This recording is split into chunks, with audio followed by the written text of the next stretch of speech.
ಸಚಿವ doctor G Parameshwar ಒಡೆತನದ ತುಮಕೂರಿನ ಸಿದ್ಧಾರ್ಥ ಶಿಕ್ಷಣ ಸಂಸ್ಥೆಗಳ ಮೇಲೆ ಜಾರಿ ನಿರ್ದೇಶನಾಲಯ ದಾಳಿ ಕರ್ನಾಟಕ ರಾಜಕಾರಣದಲ್ಲೂ ಕೂಡ ಅಲ್ಲೋಲವನ್ನೇ ಸೃಷ್ಟಿಸುವಂತ ಎಲ್ಲ ಸುಳಿವು ಕೂಡ ಇಲ್ಲಿ ದೊರೆತಾ ಇದೆ.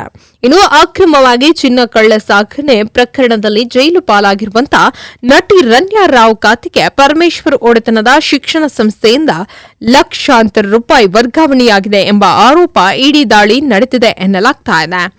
ಇದೀಗ ಆ ಬಗ್ಗೆ ಪ್ರತಿಕ್ರಿಯೆ ನೀಡಿರುವಂತಹ ಡಿಸಿಎಂ ಡಿಕೆ ಶಿವಕುಮಾರ್ ಅವರು ಸ್ಫೋಟಕ ಮಾಹಿತಿಯೊಂದನ್ನು ಬಹಿರಂಗಪಡಿಸಿದ್ದಾರೆ.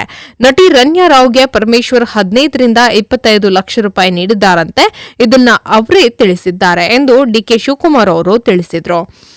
ಇನ್ನು ಪರಮೇಶ್ವರ್ ಜೊತೆಗೆ ಮಾತನಾಡಿದ್ದೇನೆ, ರನ್ಯಾಗೆ 25 ಲಕ್ಷ ಅವರಿಗೆ ನೀಡಿದ್ದಾರಂತೆ. ಕುಟುಂಬದವರಿಗೆಂದು ಆ ಹಣವನ್ನ ಕೊಟ್ಟಿರಬಹುದು. ಇನ್ನು ಪರಮೇಶ್ವರ್ ಪ್ರಭಾವಿ ವ್ಯಕ್ತಿ, ಆದರೆ ರನ್ಯಾರಂತ ಹೆಣ್ಣು ಮಕ್ಕಳು ತಪ್ಪು ಮಾಡಿದ್ರೆ ಕ್ರಮವನ್ನ ಆಗಲೇಬೇಕು.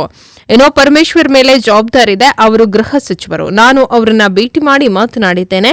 ಅವರು ಆರೋಗ್ಯವಾಗಿ ಇದ್ದಾರೆ ಎಂದು ಡಿಕೆ ಶಿವಕುಮಾರ್ ಅವರು ತಿಳಿಸಿದರು. ಚಾರಿಟೇಬಲ್ ಟ್ರಸ್ಟ್ಗಳು ಸಾಕಷ್ಟು ನೆರವು ನೀಡುವ ಕೆಲಸವನ್ನ ಮಾಡ್ತವೆ. ಶಾಲಾ ಕಾಲೇಜುಗಳು ಫೀಸ್, ಮದುವೆ ಕಾರ್ಯಗಳಿಗೆ ನೆರವನ್ನ ನೀಡಲಾಗ್ತಾ ಇದೆ. ಈ ರೀತಿಯ ಸಣ್ಣ ಪುಟ್ಟ ಚಾರಿಟಿ ನಡೆದಿರಬಹುದು, ಅದು ಇಲ್ಲ ಅಂತ ಹೇಳೋದು ಆಗೋದಿಲ್ಲ. ಮದುವೆ, ಆಸ್ಪತ್ರೆ ಬಿಲ್ ಅಂತಹ ಸಂದರ್ಭದಲ್ಲಿ ನೆರವಾಗಿರಬಹುದು. ಉಳಿದ ವಿಚಾರದ ಬಗ್ಗೆ ಏನೋ ಮಾತನಾಡ್ತಾರೋ ನೋಡೋಣ ಎಂದು ಡಿಕೆ ಶಿವಕುಮಾರ್ ಅವರು ಹೇಳಿದ್ದಾರೆ.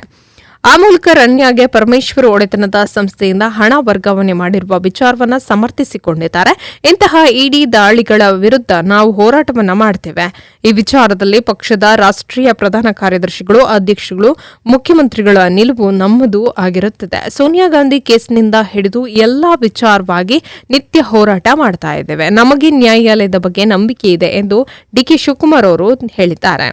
ಇಡಿ ದಾಳಿ ಪ್ರಕರಣ ಗಂಭೀರ ಸ್ವರೂಪವನ್ನು ಪಡೆದುಕೊಳ್ಳುವ ಸುಳಿವು ದೊರೆತ ಬೆನ್ನಲ್ಲೇ ಗೃಹ ಸಚಿವ ಡಾಕ್ಟರ್ ಜಿ ಪರಮೇಶ್ವರ್ ನಿವಾಸಕ್ಕೆ ಗುರುವಾರ ಸಚಿವರ ದಂಡು ದಬಾಯಿಸಿದೆ. ಡಿಸಿಎಂ ಡಿಕೆ ಶಿವಕುಮಾರ್, ಸಚಿವರಾದ ಸತೀಶ್ ಜಾರಕಿಹೊಳಿ, ಚೆಲುವನಾರಾಯಣ ಸ್ವಾಮಿ ಅವರು ಬೆಂಗಳೂರಿನ ಸದಾಶಿವ ನಗರದಲ್ಲಿರುವಂತಹ ಪರಮೇಶ್ವರ್ ನಿವಾಸಕ್ಕೆ ತೆರಳಿ ಸಮಾಲೋಚನೆಯನ್ನು ನಡೆಸಿದ್ದಾರೆ.